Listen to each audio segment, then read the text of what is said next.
So I'm Kat Wildman. I am the Director of Product here at The Telegraph, and I'm delighted to be speaking to you today about making disruption pay, because that is something that we're doing on a daily basis here at The Telegraph, and we're trying to disrupt the publisher model time and time again, because there's so many changes that hit us from all sides.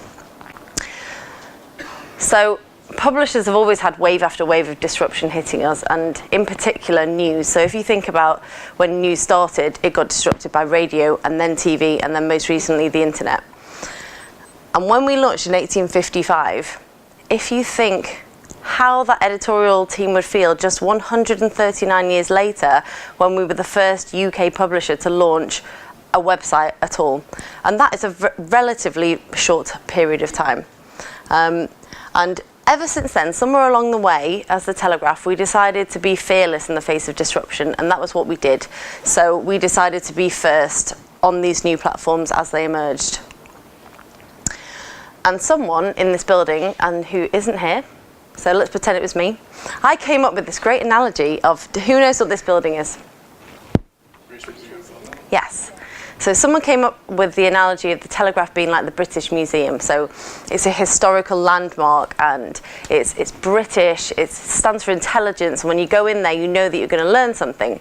And when you do go in and you walk into the Great Court and you see Norman Foster's amazing glass roof, you're surprised and delighted, and it's light and it's modern, and that structure could only have been built with the help of computers and with digital, and it's that foil, that meeting of the old and new, that rings so true to us as a brand. So not long after the launch of our website in 1994, content was so vast online that it was actually becoming a commodity. And the way that we decided to deal with this is by being fearless and making sure that we were there wherever our customers were, so wherever that may be, on all of these platforms.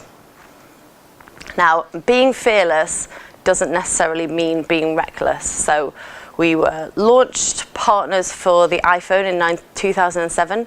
We launched our iPad in 2011. We were launch partners with Windows 8. We were launch partners with Kindle.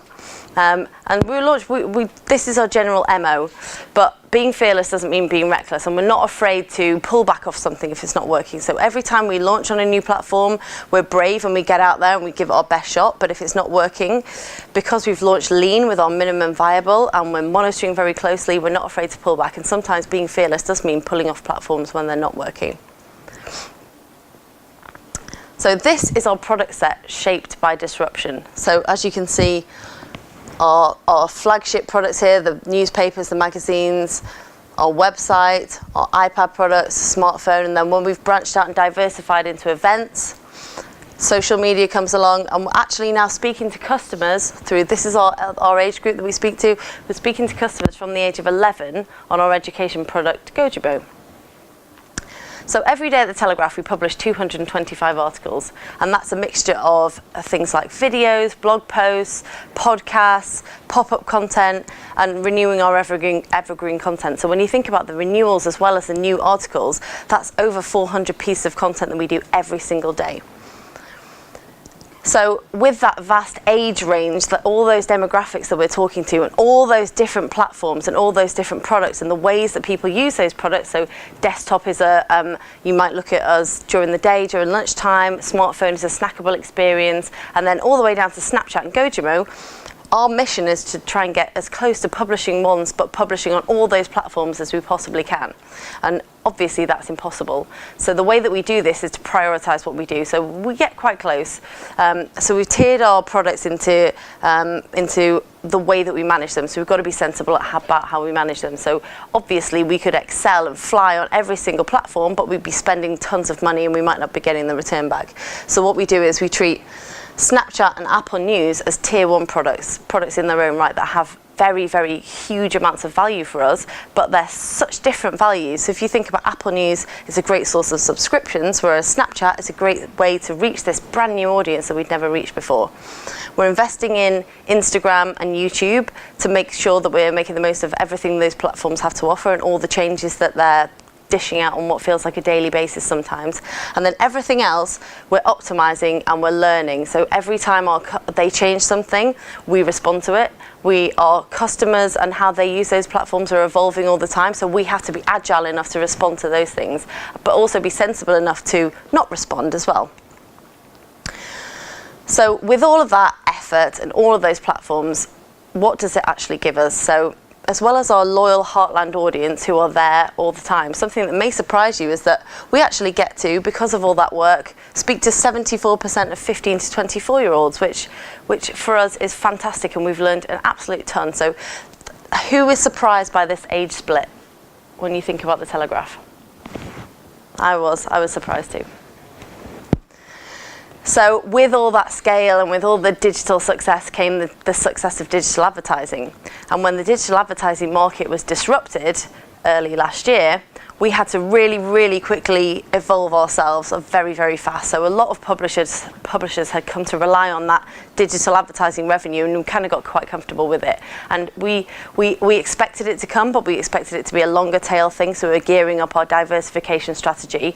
And then when it kind of fell away, we had to really, really quickly diversify. And the very first step of doing that is from moving from this scale on which we all relied to trying to identify people really, really fast and going for identified, engaged people as opposed to just scale for scale's sake. So from this came our vision. So our vision is to pioneer new ways to serve 10 million registered users. And crucially, that is using our quality journalism by bringing them experiences and also by creating this sense of community, so bringing them closer to each other and to us as well.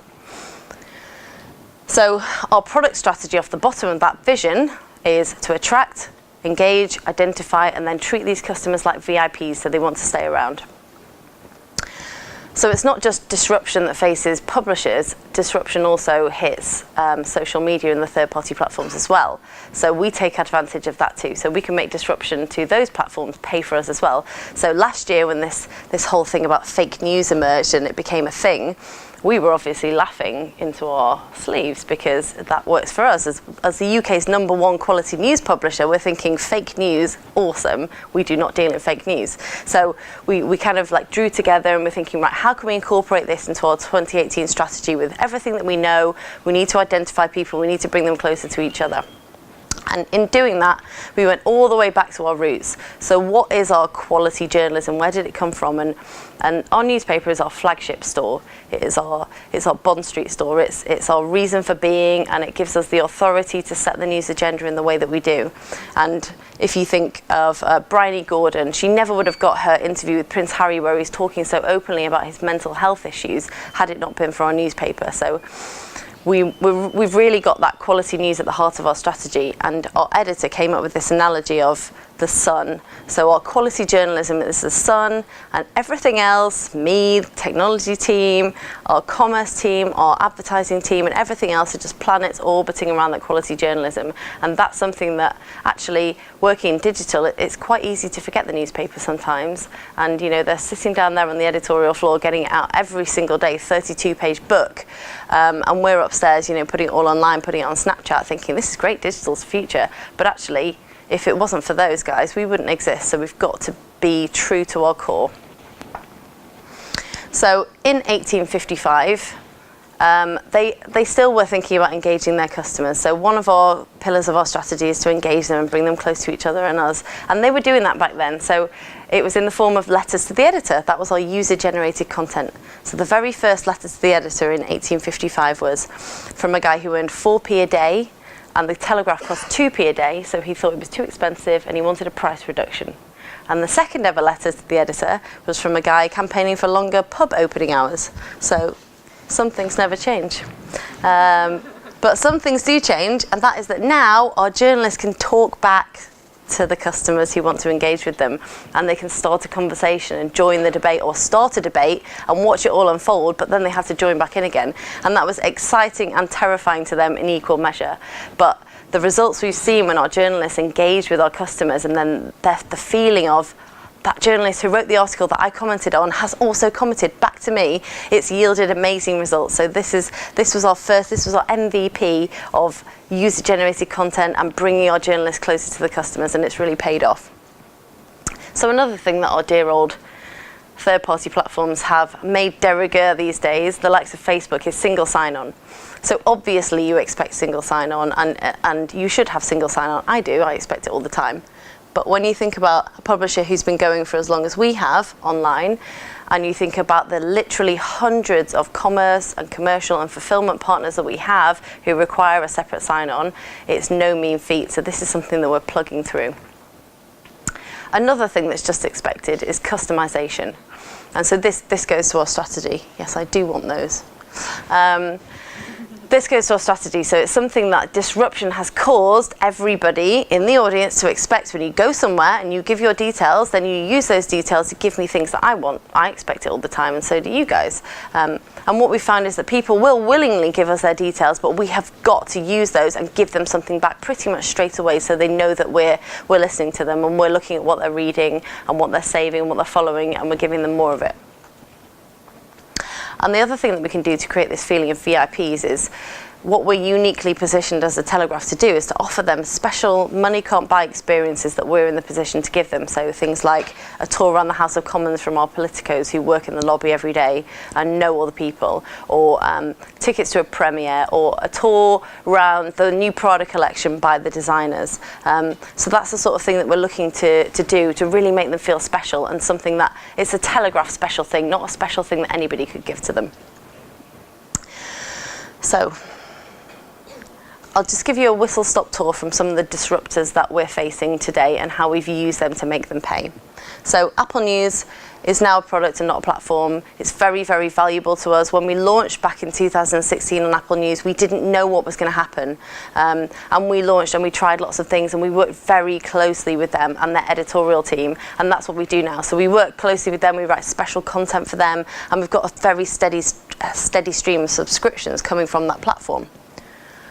The second one, so put your hand up if you knew we were on Snapchat.